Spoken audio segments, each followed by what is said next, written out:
Ma'am हम IIT jam की तैयारी तो कर रहे हैं, लेकिन ये समझ में नहीं आ रहा कि कितने मार्क्स लेकर आएँ, कौन से मार्क्स पे कौन सी आईआईटी मिल सकती है, कौन से मार्क्स पे एनआईटी मिल सकती है, कौन से मार्क्स लाने पे आपको आईएएससी मिल सकता है, कितने मार्क्स अच्छे हैं, कितने बुरे हैं। इन सब चीज़ों से रिलेटेड हमें बहुत कन्फ्यूजन है। तो आज मैं इन्हीं सब क्वेश्चंस के सॉल्यूशंस आपको देने वाली हूँ गाइस।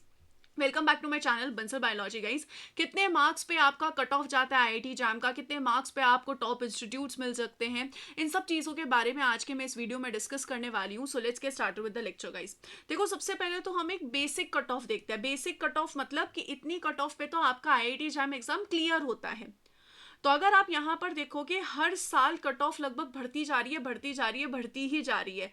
अगर आप 2021 से ट्रेंड देखोगे 2024 तक, तो कट ऑफ बहुत ज़्यादा बढ़ी है। जहाँ पर 2021 में 34 मार्क्स जाती थी, 2022 में 35 मार्क्स जा रही है, 2023 में 33 गई, थोड़ी सी कम गई, और 2024 में 44.46 गई, जो कि आज तक की हाईएस्ट कट ऑफ है। अब सबसे पहला मैं आपको ये भी दे दूं जवाब कि ये इतनी हाईएस्ट कट ऑफ जा क्यों रही है। इसका रीजन है स्पेसिफिकली हमारा जो पेपर है वो इजी होता जा रहा है।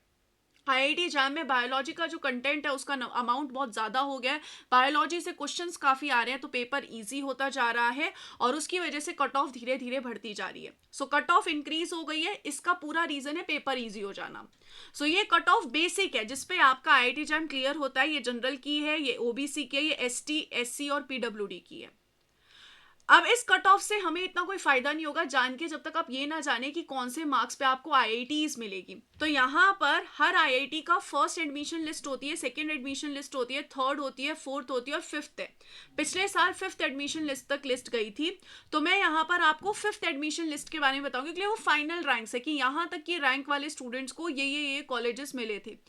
मैं यहाँ पर बेसिकली जनरल की बात करूंगी, बाकी सारी रैंक्स आपके सामने हैं। अगर आप आईआईटी बॉम्बे देखें तो आईआईटी बॉम्बे में जो लास्ट रैंक जनरल में गई थी वो 33 मार्क्स गई थी। आईआईटी बॉम्बे का जो ड्यूअल डिग्री प्रोग्राम होता है एमएससी पीएचडी, उसमें 89 रैंक पे गया था। आईआईटी दिल्ली में 39 रैंक पे एमएससी बायोलॉजिकल साइंस गया था। आईआईटी रुड़की में जो MSc bio science and bio engineering है वो 81 रैंक पे गया था। और आईआईटी इंदौर पे लास्ट जो थी वो 82 रैंक थी। लास्ट रैंक देखना इसलिए जरूरी है क्योंकि जो स्टार्टिंग रैंक है वो तो ऑब्वियसली बात है शुरू से शुरू होगी, उसका कुछ नहीं है। और ये मैं फिफ्थ लिस्ट की बता रही हूँ, दैट इज फाइनल लिस्ट। ये फिफ्थ लिस्ट थी। उससे पहले अगर आप और पहले की लिस्ट में देखोगे तो ऑब्वियसली बात है कम होंगे। जैसे आईआईटी बॉम्बे की जो फर्स्ट लिस्ट थी उसमें फर्स्ट से लेकर 17 रैंक वालों तक को सिलेक्ट किया गया था। उसके बाद ऑब्वियसली बात किसी स्टूडेंट ने ड्रॉप किया होगा, उसने एडमिशन नहीं लिया, उसके बाद लिस्ट चेंज हुई। तो इस तरीके से आपको ये रैंक्स टारगेट करनी है। अगर आपको IIT Bombay, IIT Delhi, IIT Roorkee, IIT Indore जैसे इंस्टीट्यूट्स में एडमिशन लेना है। अब इसमें अगर हम यहाँ पर देखें तो एक दो आईआईटीज और इस बार ऐड हुई है। अगर मैं आपको यहाँ पर दिखा दूँ उनकी पिक्चर्स, तो आप यहाँ पर देख भी सकते हैं। इस बार आईआईटी धरवाड़ भी जो है वो भी यहाँ पर ऐड हुई है। अगर आप इसमें देखोगे, यहाँ पर इसमें टोटल 15 सीट्स हैं। तो टोटल 114 सीट्स आपके पास इस बार अवेलेबल है। अब ये जो मैंने आपके सामने बात की है रैंक्स की बात की, अब आपको मार्क्स भी जानने होंगे ना, तो उसके बारे में भी हम बात करेंगे। ऐसे आप यहाँ पर देख सकते हो, आईआईएससी भी एडमिशन लेता है इंटीग्रेटेड पीएचडी में और एमएससी में वाया आपका आईआईटी जैम एग्जाम। तो आप यहाँ पर देख सकते हो जो इंटीग्रेटेड पीएचडी है उसमें आईआईटी जैम के थ्रू जो आईआईएससी है उसने कितने रैंक तक के स्टूडेंट्स को बुलाया था। जनरल वाले में 75 तक को, ओबीसी में 200 तक को, एससी में 720 तक को, एसटी में 4000 तक को, पीएच में 200 तक को, ईडब्ल्यूएस में 150 रैंक तक को। इन सबको बुलाया था इंटीग्रेटेड पीएचडी के लिए। और ऐसे ही एमएससी वालों को बुलाया था। एमएससी वालों को करीब करीब जनरल में 100 रैंक के आसपास तक को बुलाया था। ठीक है, तो ये यहाँ पे इसकी बात हो गई। इसके बाद अगर हम यहाँ पर देखें तो यहाँ पर आईआईटी जैम के थ्रू आपको एनआईटी में भी एडमिशन मिलता है। एनआईटी में रैंक्स के साथ साथ आपके सामने मार्क्स भी मेंशन्ड है। तो आप यहाँ पर देख सकते हैं इसमें भी सेकेंड राउंड होता है, थर्ड राउंड होता है, ऐसे राउंड्स होते हैं। तो आप यहाँ पर देख सकते हो जो थर्ड राउंड था इसमें आप यहाँ पर चेक कर सकते हो जो ओबीसी की कट ऑफ गई थी रैंक में वो 491 रैंक थी और 59 मार्क्स लास्ट थे। अगर हम ईडब्ल्यूएस में देखें तो 673 रैंक थी और यहाँ पर 56 मार्क्स थे। अगर ओपन में देखोगे तो 150 रैंक थी, 68 मार्क्स यहाँ पर थे। ऐसे आप यहाँ पर बाकी देख सकते हो, एसटी का देख सकते हो, एससी का देख सकते हो क्या क्या रैंक रही थी, क्लोजिंग रैंक, और उनमें स्टूडेंट्स के मार्क्स कितने थे। आप ये सारी चीजें देख सकते हो। ये है यहाँ पर बेसिकली एक एनआईटी का। आप ऐसे ही यहाँ पर जो हमारा MSc in food processing and nutrition science होता है, जो कि यहाँ पर हमारी I Indian Institute of Engineering Science and Technology में होता है, शिवपुर में होता है। उसमें आप यहाँ पर देख सकते हो कि जो आपका राउंड थे उसमें ओपन की कितनी रैंक गई थी, उसके मार्क्स कितने थे, एससी की कितनी रैंक्स गई थी, मार्क्स कितने थे, एसटी की रैंक कितनी गई थी, मार्क्स कितने थे, इन सब का यहाँ पे मेंशन्ड है।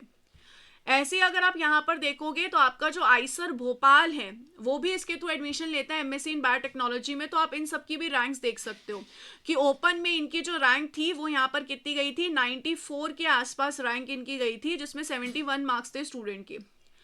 जो आपका यहाँ पर EWS है उसकी 558 तक एडमिशन हुआ था, 57 मार्क्स थे। एसटी का 4401 तक हुआ था, जिनके 29 मार्क्स थे।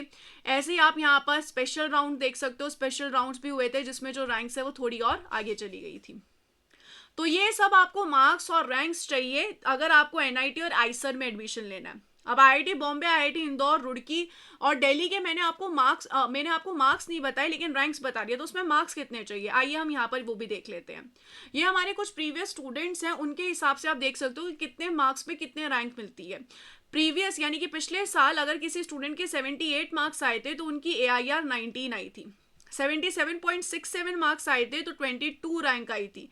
इतने से मार्क्स पे 3 रैंक का अंतर आ गया। ऐसे अगर आप यहाँ पर देखोगे किसी स्टूडेंट ने 70 से अगर 60 की मार्क्स में चला गया वो, तो 69.67 मार्क्स आए तो 122 रैंक चली गई। और वहीं 61.33 मार्क्स गए तो 371 रैंक चली गई है।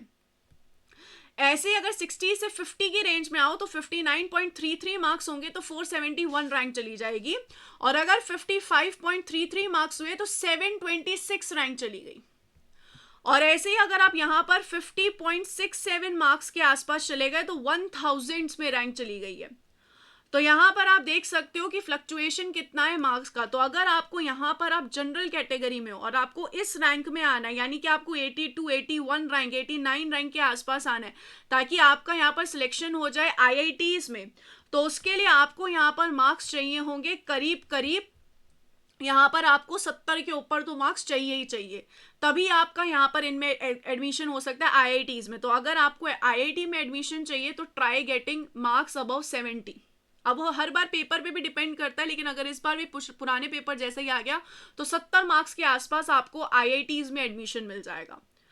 उसके बाद आपका आता है NITs, आईसर्स, इसमें आता है आपका एडमिशन। तो अगर आपको उसमें एडमिशन चाहिए तो आपके मार्क्स होने चाहिए 60 मार्क्स से ऊपर, आराम से होने चाहिए, 60 से तो ऊपर होने ही होने चाहिए अगर आपको NITs में एडमिशन चाहिए। तो 60 से जितने ज़्यादा ऊपर हो उतना ही आप लोगों के लिए अच्छा रहेगा NITs, आईसर्स में एडमिशन के लिए। IISc में सेम टॉप 100 वालों को बुलाया जाता है, तो उसमें भी आपके 70 से ऊपर मार्क्स होने चाहिए। तो अगर आपको टॉप इंस्टीट्यूट्स में एडमिशन चाहिए तो एट दैट पॉइंट आपको 70 अबव मार्क्स चाहिए रहेंगे।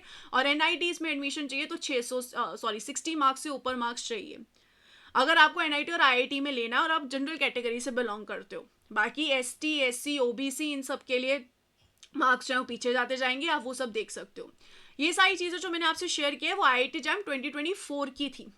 अब इसी हिसाब का पेपर आएगा इस बार भी, तो इस तरीके की कंडीशंस रहेंगी।